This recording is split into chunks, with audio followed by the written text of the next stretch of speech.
Hello everyone, this is a terrain mat that I just acquired from Tinywargames, and I first noticed it in a review in Miniature Wargames magazine, issue number 412 in August of this year, 2017. There's a whole piece on Tinywargames in general, but they actually have illustrated one of Tinywargames' new mats, which is a Samurai mat, and I really thought that I had all the mats I was ever going to need to play on for the rest of my life, but I immediately fell in love with the look of this mat. I play samurai games, as you may know, and I have also been to Japan and love the this is a book that I brought back with me from Kyoto of Zen gardens, and I just love that aspect of samurai wargaming, that you could actually recreate some of this type of terrain and so on, and have miniature battles over this kind of thing. I mean, completely the opposite of the meditative, serene kind of thoughts that are supposed to go through your head and do when you're visiting these gardens. But I can remember a long time ago when I had a PlayStation 1, and there was a game that came out for that called Tenchu, which is, if you look at it nowadays, it appears quite crude, but that has got some scenarios set in those kind of settings, temple gardens and Zen gardens and so on, and it's really sort of beautiful to look at. So anyway, I thought to myself, I've definitely got to get hold of one of these mats. It's a 4-foot square mat, but the playing surface itself, I'll give you a close-up of it in a short while. The playing surface itself is only 3 foot square, and that was one of the things that struck me about. I think this article was written by John Treadaway, the new editor of Miniature Wargaming, but he actually says in it, the Samurai gaming mat I had as a sample has a 3 foot square gaming area with a 6-inch wide trim of rosewood coloured fake table. I'm not really sure what to call that part. I have to say, the border means that although the mat measures 4 by 4 square, only the 3 foot middle section is usable to put figures on. I'm assuming that this falls in line with some game system that I'm not actually aware of. Well, all I can say really is wake up, John, because the only samurai games that I am aware of are played on a 3 foot square surface. So I'm not quite sure what world you're living in. Ronin, for instance, it says quite categorically in here, the playing area size for the scenarios. The size of an ideal playing area for a 100-point game with Ronin is 2 foot square. For larger games of between 100 and 200 points, a playing area of 3 foot square is recommended. For very large games of more than 200 points, at least 4 foot square is recommended. So Ronin is 3 foot square. Test of Honour, the new game or newish game from Warlord, is played on a 3 foot square surface. And I'm pretty sure that Tinywargames have brought this mat out intentionally to accompany the Test of Honour. They did actually have a raffle on their website recently where they were offering the basic set of Test of Honour plus the 3 foot square mat in a raffle. So yes, most samurai games, skirmish games that is, are played on a 3 foot square surface, so this is ideal. However, having said that, I did sympathise with his comment about the rosewood trim edge, and fortunately you can buy a mat that is 3 foot square with, again I will show you a close up in a moment, with a grassland exterior. which means that you can play on the whole 4-foot square surface, which to my mind is perfect. Now, I'll give you a good look at the mat in a minute. It is brilliant, absolutely. I'm really pleased with it. But I have to say that I am not at all impressed by Tinywargames customer service this time around. I've reviewed one of their mats previously, the sea surface mat, and I was really pleased with that. And I commented at the time that the mat arrived within, I think it was about 6 or 7 days of me placing the order, which was a really good turnaround, and I was really pleased with that mat as well. Shortly after I made that video, they did change their product slightly, in that the sea surface mat that I have is rubber backed and came delivered in a huge roll. Excuse me, a huge roll. Now you can still buy rubber backed mats from them, but you have to order them specifically. Their mats now are just cloth mats, and I'm fine with that. It did say at the time that I purchased the mat that they strove to deliver the mats within 7 days, and that was my previous experience. However, I ordered this on the 6th of August, and nearly 2 weeks had gone by, and I became a little bit concerned and went back to their website to see if there was any update, whether the mat was out of stock or something like that, which would explain why it was taking a little bit longer to arrive.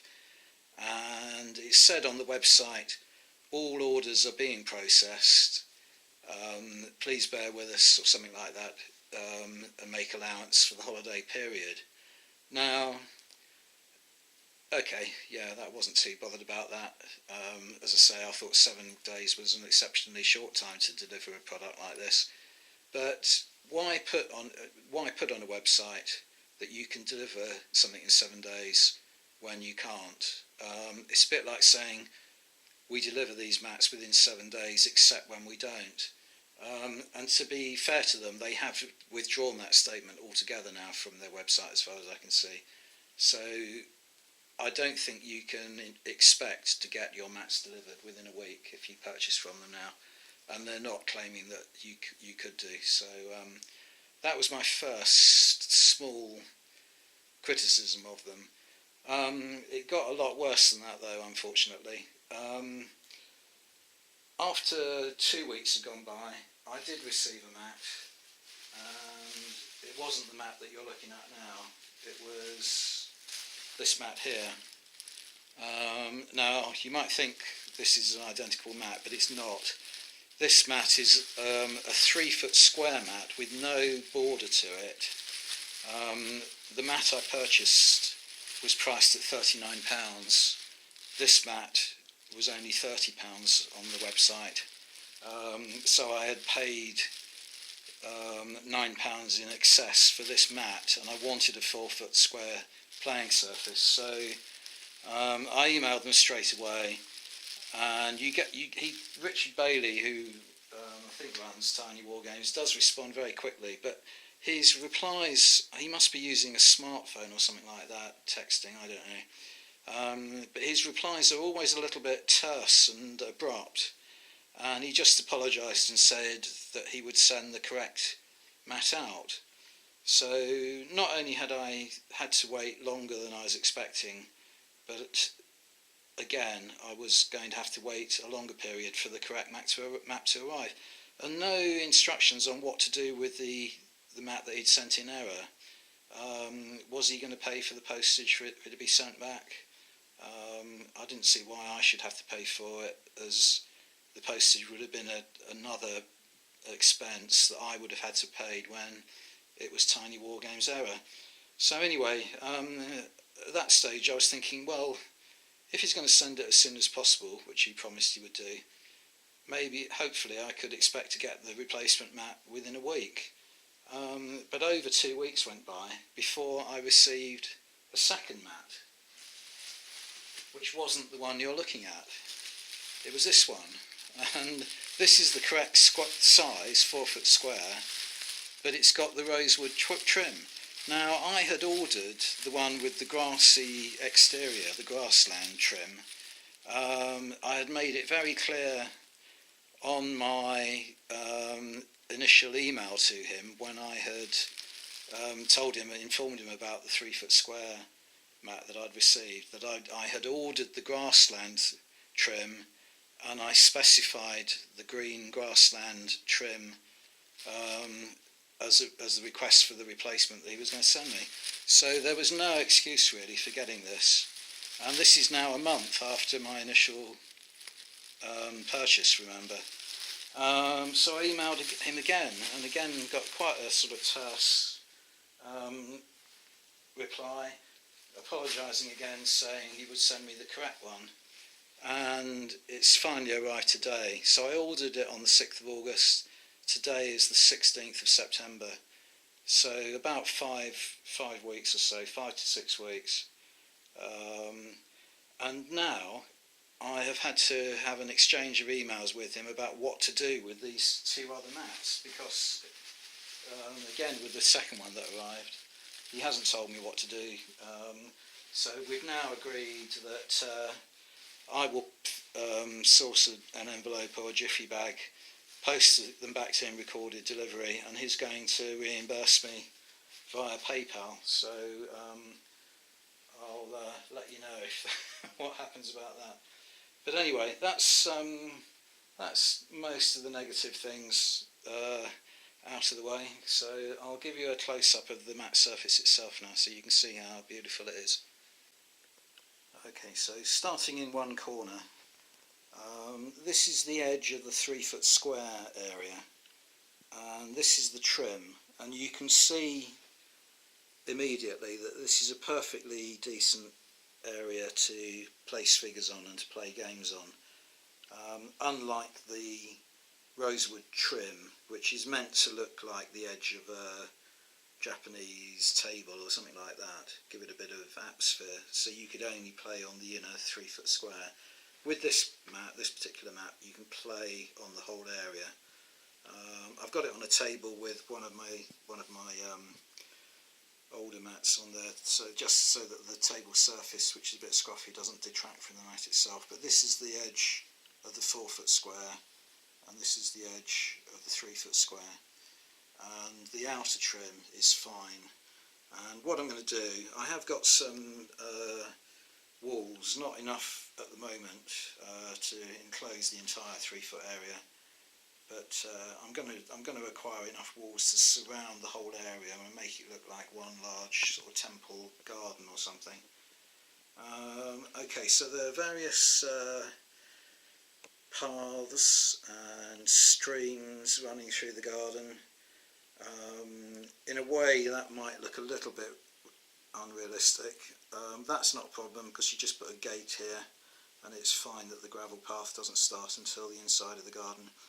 But here you could imagine that the stream is part of the landscaping and that it goes underground at this point, so no great worries with that. But there are several paths running around the garden, and marked on the playing surface are things like this. So this is very reminiscent of, as far as I can tell, watching other people's videos, of what the game Test of Honour looks like. That you can place scenery down on the table, but they have bridges and buildings and so on, shrines and such like, in 2 dimensions that you can put on the table. So you could play a game of Test of Honour quite happily on here without putting any terrain down.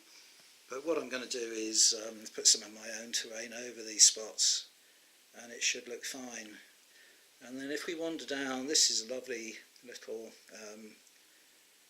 characteristic here, that you wander down and you come to a koi pond.